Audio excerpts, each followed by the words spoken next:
Now the shortcuts I use are Q, W, E, R, and T. Now what Q is, it's just shortcuts to all the different instruments up top.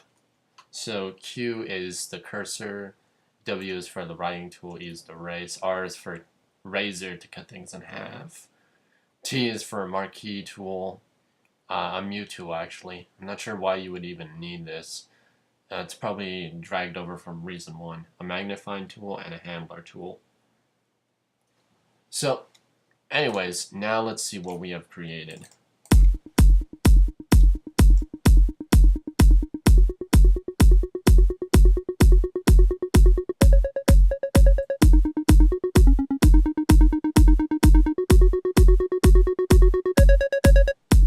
See, as it gets to more of a stable connection, it will start to make more and more sense.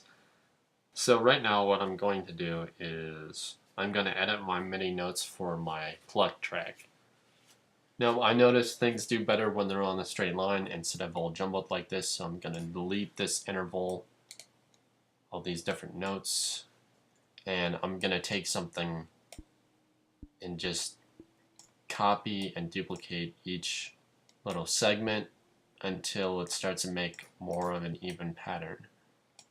Now this can be somewhat of a pain in the ass if you use an external arpeggiator,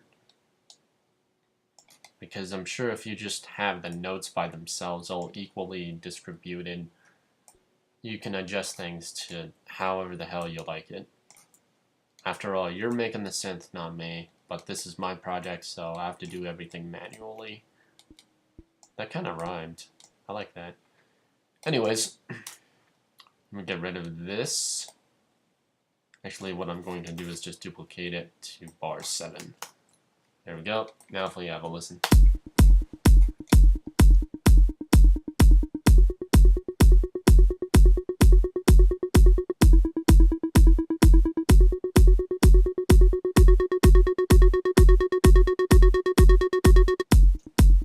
Now I noticed for bar number 5, I'm actually going to take this down to the sharp or the flat. I don't know if it's one or the other.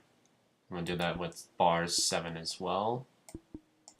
There we go. Now what I'm going to do in order to make this pop out a little bit more is I'm going to right click in between my subtractor and my compressor and create an RV7000 advanced reverb. I'm going to take the decay to 40 and then dry wet to 0. Right click on dry wet to create a next line of automation. Take this out of edit mode, right click and hold for writing out. What you can do is if you just have one note there, you can stretch this out for a full bar. So I'm going to double click inside it, hit the W key, do the same thing I did for the frequency.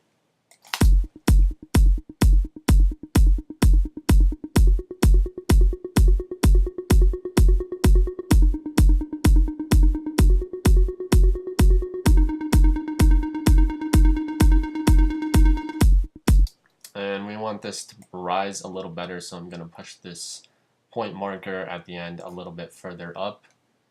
Now, I could spend all day showing you all the different parameters I do, but for now, if we want to make a short, sweet, simple song or a breakdown, I'm just going to show you 3 different combinators. So I'm going to go to my utilities and go to combinator. Inside this combinator, I want to create a, let's use a Thor.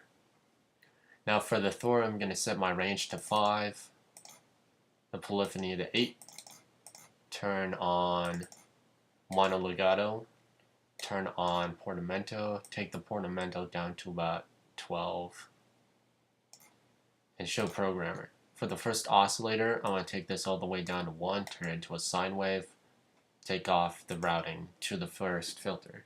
Turn on 2, and for 3, we'll turn it on to the second enabler. And turn a comb filter for the second filter. For our second oscillator, we're going to turn it to a multi-oscillator. For the amount, just leave it where it is at 32. For the oscillator, leave it where it is, except for the saw. Let me zoom in. For the waveform, we have a square wave right here.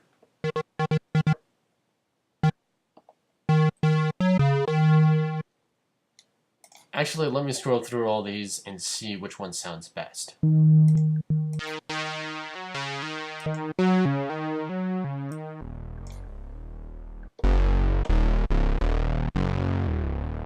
So what I did is I just took it down in an oscillator and chose a saw wave. Now I'm going to turn it to fifths up because it reacts best with this detune mode.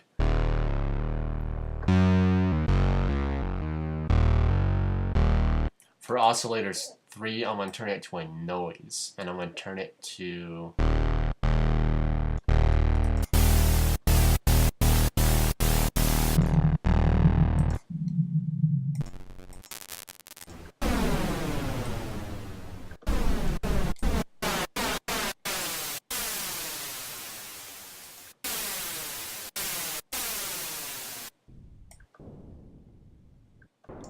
Okay, so what I did is I changed it to white. I changed the bandwidth amount to 127, and for the second filter, or if this isn't the bandwidth, it's a noise modulator, I turned that to 127.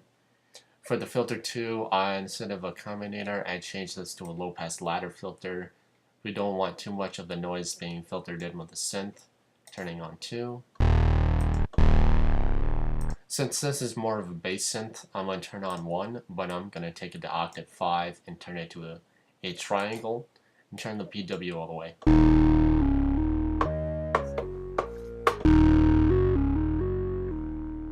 Sounds a little bit better. Sounds more like a mono synth to me. I'm going to turn up the decay, sustain, and release for the amp envelope.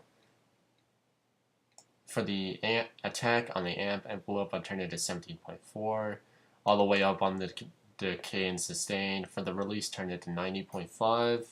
Let's zoom out. Now, turning on chorus.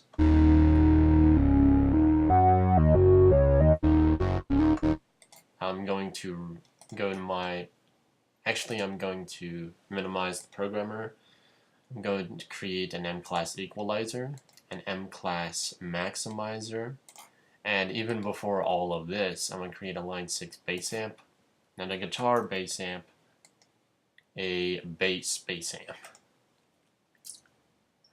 Anyways, after this, I'm going to create, let's do something different. Let's go to creative effects and choose our, let's see, pulverizer instead.